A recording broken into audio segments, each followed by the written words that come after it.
Police ఉన్నతాధికారులు 4 కోట్ల తెలంగాణ ప్రజల యొక్క ప్రశాంతతను ఆస్తులను అన్నిటిని కాపాడుతూ నిత్యం తెలంగాణలో శాంతి భద్రతలను పరిరక్షిస్తున్న పోలీస్ సిబ్బందికి అందరికీ కూడా నేను శుభాకాంక్షలు తెలియజేయదలుచుకున్నాను. ఈరోజు డాక్టర్ బాబాసాహెబ్ అంబేద్కర్ గారి వర్ధంతి. డాక్టర్ బాబాసాహెబ్ అంబేద్కర్ గారు భారత రాజ్యాంగాన్ని దేశ ప్రజలకు అందించి 75 సంవత్సరాలు పూర్తి చేసుకుంటున్న సందర్భంలో ప్రజాప్రభుత్వం మొదటి సంవత్సరం పూర్తి చేసుకుంటున్న ఉత్సవాలు మనం నిర్వహించుకుంటున్నాం. డాక్టర్ బాబాసాహెబ్ అంబేద్కర్ గారు ఇచ్చిన రాజ్యాంగం ఆర్టికల్ 3 ద్వారా ఈరోజు ఈ తెలంగాణ రాష్ట్రం ఏర్పడ్డది. ఈ తెలంగాణ రాష్ట్రంలో ప్రజల యొక్క ఆకాంక్ష మేరకు ఈరోజు పరిపాలన కొనసాగుతున్నది. వారిచ్చిన స్ఫూర్తి, వారిచ్చిన హక్కు తండాలలో, గూడాలలో, మారుమూల పల్లెల్లో ఉండే అత్యంత నిరుపేద అయిన పేదవాడికి ఈ దేశ ప్రధానమంత్రికి ఒకే విలువైన ఓటు హక్కును ఇవ్వడమే కాకుండా వారిచ్చిన స్ఫూర్తితో ఆనాటి ప్రభుత్వాలు ఎస్సీ ఎస్టీ రిజర్వేషన్లు ఇవ్వడమే కాకుండా బలహీన వర్గాలకు, మహిళలకు స్థానిక సంస్థలలో రిజర్వేషన్లు ఇవ్వడమే కాకుండా ఈరోజు చదువుకుంటున్న విద్యార్థులకు విద్యా, ఉద్యోగ, ఉపాధి అవకాశాలు డాక్టర్ బాబాసాహెబ్ అంబేద్కర్ గారు ఇచ్చిన రాజ్యాంగ స్ఫూర్తితో మన రాష్ట్రంలో కొనసాగిస్తున్నాం. వారి స్ఫూర్తితో ఏర్పడ్డ ఈ ప్రభుత్వం ఈరోజు ఇక్కడ డాక్టర్ బాబాసాహెబ్ అంబేద్కర్ గారి విగ్రహం సాక్షిగా ఒక స్వేచ్ఛను ఈ తెలంగాణ ప్రజలకు ఇవ్వడం జరిగింది. 6 గ్యారంటీలతో పాటు 7వ గ్యారంటీ 4 కోట్ల తెలంగాణ ప్రజలకు స్వేచ్ఛనిచ్చే బాధ్యత మాది, పూచి మాది అని ఈ ప్రజలకు చెప్పడం ద్వారా ప్రజల యొక్క ఆమోదం పొంది ప్రజాప్రభుత్వాన్ని ఏర్పాటు చేసి సంవత్సరం పూర్తి చేసుకున్నాం ఈరోజు.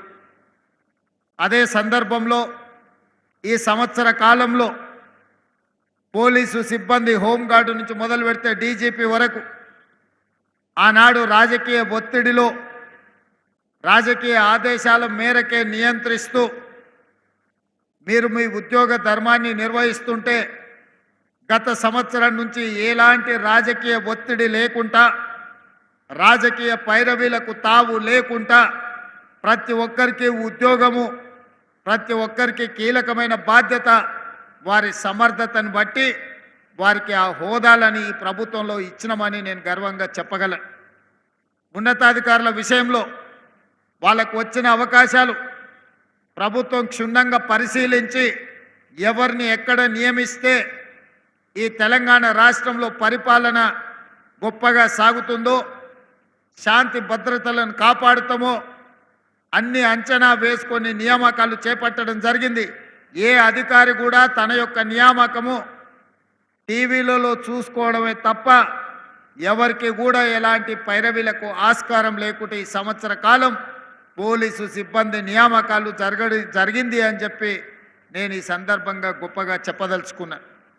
ఇదే కాదు, అధికారంలోకి వచ్చిన వెంబడే ఈ రాష్ట్రంలో శాంతి భద్రతలను కాపాడాలి అనంటే పోలీసు సిబ్బందిని పెంచాలి అన్న ఆలోచనతో మేము అధికారం చేపట్టిన వెంబడే ఎల్బీ స్టేడియంలో దాదాపుగా పోలీస్ శాఖ, అదేవిధంగా ఫైర్ శాఖ, వివిధ శాఖలకు సంబంధించి దాదాపుగా 15,000 మందికి నియామక పత్రాలు అందజేయడం ద్వారా ఈ నిరుద్యోగ యువకుల యొక్క సమస్యను పరిష్కరించడానికి మేము పూర్తి స్థాయిలో ప్రయత్నం చేసినాం.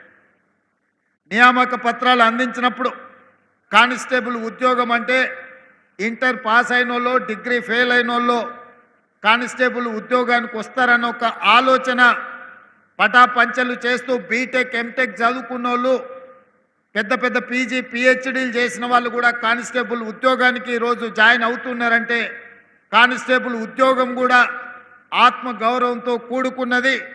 శాంతి భద్రతలను కాపాడి తెలంగాణ రాష్ట్రాన్ని అభివృద్ధి పదం వైపు నడిపించడంలో ఈరోజు పీజీ పిహెచ్డీలు చదువుకున్న వాళ్ళు కూడా పోలీస్ శాఖలో ఈరోజు చేరడం జరిగింది. ఇంతకుముందు నేను డీజీపీ గారితో మాట్లాడుతూ ఈ మధ్య నేరాలు కొంత పుంతలు తొక్కుతున్నాయి. ఒకప్పుడు రేప్ మర్డర్ లాంటి ఆర్థిక నేరాలు లేకపోతే వ్యక్తుల యొక్క హత్యలు చేయడమే ఒకప్పుడు నేరంగా తీవ్ర నేరంగా మనం పరిగణించే వాళ్ళం. ఈరోజు సమాజంలో వచ్చిన మార్పుల వల్ల నేరాల విధానం మారింది. ఈరోజు సైబర్ క్రైమ్ లాంటి డ్రగ్స్ లాంటి కొత్త కొత్త నేరాలు నేరగాళ్ళు ఈ రాష్ట్రంలో ఈ దేశంలో ఈరోజు కనిపిస్తున్నారు. సైబర్ క్రైమ్ను నియంత్రించాల్సిన అవసరం ఉన్నది. అదేవిధంగా డ్రగ్స్ను నిరోధించాల్సిన అవసరం ఉన్నది. వాళ్ళ పట్ల కఠినంగా వ్యవహరించాల్సిన అవసరం ఉన్నది. ఏ విధంగా అయితే మీరు ఆక్టోపస్ గ్రేహాండ్స్ ఇతర శిక్షణ కలిగిన పోలీసులలో ప్రత్యేకంగా పికప్ చేసి ఏ విధంగా అయితే మీరు శిక్షణ ఇస్తున్నారో ఈరోజు నేను సూచన చేస్తున్న డీజీపీ గారికి బీటెక్ ఎంటెక్ చదువుకున్న వాళ్ళని కూడా మీరు పికప్ చేసి వాళ్ళని సైబర్ క్రైమ్లో అదేవిధంగా డ్రగ్స్ నియంత్రించడంలో డేటా ఎనాలిసిస్ చేయడానికి అవసరమైన శిక్షణను కూడా ఇచ్చి ప్రత్యేకమైన అవకాశాలు ఇవ్వండి. మీరు vigilance and enforcement CID prevention of corruption ఏసీబీలో ఏ విధంగా అయితే ప్రత్యేకంగా శిక్షణ ఇస్తున్నారో రాబోయే రోజుల్లో సైబర్ క్రైమ్ అనేది ఒక తీవ్రమైన నేరంగా అత్యంత వేగంగా విస్తరిస్తున్న నేరాలు ఈరోజు జరుగుతున్నాయి. పోయిన సంవత్సరం 10-15 కోట్లు రికవరీ చేస్తే నాకు తెలిసి సైబర్ క్రైమ్ డిపార్ట్మెంట్ ఈసారి 100కు పైగా కోట్లను రికవరీ చేసి సైబర్ క్రైమ్ బాధితులను కాపాడే ప్రయత్నం చేస్తున్నారు. ఈరోజు డ్రగ్స్ కూడా గత 10 సంవత్సరాలుగా విచ్చలవిడిగా తెలంగాణ రాష్ట్రంలో గంజాయి కోకైన్ హెరాయిన్ లాంటి అత్యంత ప్రమాదకరమైన సింథటిక్ డ్రగ్స్ ఈ తెలంగాణ ప్రాంతాన్ని పట్టి పీడిస్తున్నాయి. అందుకే టీజీ న్యాబ్ని ప్రత్యేకంగా బలోపేతం చేయడమే కాదు ఒక డీజీపీ స్థాయి అధికారిని నియమించడం ద్వారా పూర్తి స్థాయిలో సిబ్బందిని వందలలో ఇచ్చి 100 కోట్ల రూపాయలు ఇవ్వడమే కాకుండా వాళ్ళకు ప్రత్యేకమైన పోలీస్ స్టేషన్ ప్రత్యేకమైన అన్ని వసతులు ఇవ్వడం ద్వారా ఈరోజు తెలంగాణ రాష్ట్రంలో గంజాయి వినియోగదారులు గంజాయి అమ్మకందారులు లేదా కొకైన్ హెరాయిన్ వినియోగదారులు అమ్మకందారులు ఈరోజు వాళ్ళను భయపెట్టే పరిస్థితి తెలంగాణ రాష్ట్రంలోకి రావాలి అని అంటే 1కి 100 సార్లు ఆలోచన చేసుకునే విధంగా ఈరోజు మన సిబ్బంది ప్రయత్నం చేస్తున్నారు. ఇది ఇంకా సరిపోదు. ఈ వ్యసనం కాలేజీల్లోనే కాదు స్కూళ్ళలో కూడా పాకే ప్రమాదం ఉన్నది. ఈరోజు మనం ఎంత గొప్ప విజయం సాధించినా మనం ఎంత అభివృద్ధి చెందినా మన పిల్లలు వ్యసనాలకు బానిసలై మరి ముఖ్యంగా డ్రగ్స్ గంజాయి లాంటి వ్యసనాలకు మన పిల్లలు బానిసలైతే ఈ సమాజానికి తీరని అన్యాయం జరుగుతుంది. తెలంగాణ ప్రతిష్టకు భంగం కలుగుతుంది. తెలంగాణ ప్రతిష్ట మసక బారొద్దు అని అంటే హైదరాబాద్ నగరం లాంటి ప్రాంతాలలో ఎక్కడ కూడా మాదక ద్రవ్యాల పేరు వినిపించకూడదు. వాళ్ళ పట్ల కఠినంగా వ్యవహరించాల్సిందిగా అదేవిధంగా స్కూల్స్ కాలేజీల్లో కూడా ప్రత్యేకంగా శిక్షణ ఇవ్వాలి. వాళ్ళకు అవగాహన కల్పించాలి. ఎక్కడైనా స్కూల్స్ కాలేజీలో ఈ డ్రగ్స్ రిలేటెడ్ కేసులు వస్తే భవిష్యత్తులో యజమానులను కూడా బాధ్యత చేయాల్సిన అవసరం ఉన్నది. ఈరోజు ఫిజికల్ డైరెక్టర్స్ని ఏ విధంగా నియమించుకుంటున్నారో లేదా సబ్జెక్ట్ టీచర్స్ని ఏ విధంగా నియమించుకుంటున్నారో ఈ డ్రగ్స్ రిలేటెడ్ విషయాలను కూడా గుర్తించడానికి స్కూల్స్ అండ్ కాలేజెస్ ప్రత్యేకంగా శిక్షణ పొందిన వాళ్ళను ఆ కళాశాలలో నియామకాలు చేపట్టాలి. ఆ స్కూళ్ళలో చర్యలు చేపట్టాలి. ఎందుకంటే పిల్లల యొక్క ప్రవర్తనలో మార్పును గుర్తించాల్సిన బాధ్యత స్కూల్స్ అండ్ కాలేజ్ మేనేజ్మెంట్ మీద ఉన్నది. వాళ్ళకు పాఠాలు చెప్పడమే కాదు, మీరు తీసుకుంటున్న ఫీజులు పిల్లలని క్రమశిక్షణతో ముందుకు నడిపించాల్సిన బాధ్యత కూడా ఉన్నది. అందుకే హైదరాబాద్, సైబరాబాద్, రాచకొండ కమిషనర్లకు నేను ప్రత్యేకంగా ఆదేశాలు ఇచ్చిన.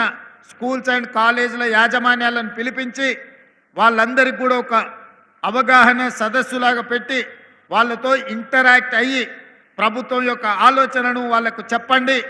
వాళ్ళు ప్రభుత్వం యొక్క ఆలోచనలకు సహకరించి ముందుకు పోకపోతే వాళ్ళ పట్ల కఠినంగా వ్యవహరిస్తామని చెప్పి కూడా యాజమాన్యాలకు చెప్పడం జరిగింది.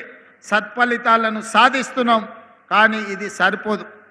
డ్రగ్స్ అండ్ గంజాయి లాంటి కేసుల్లో శిక్ష పడేది చాలా తక్కువగా ఉన్నది సక్సెస్ రేషియో.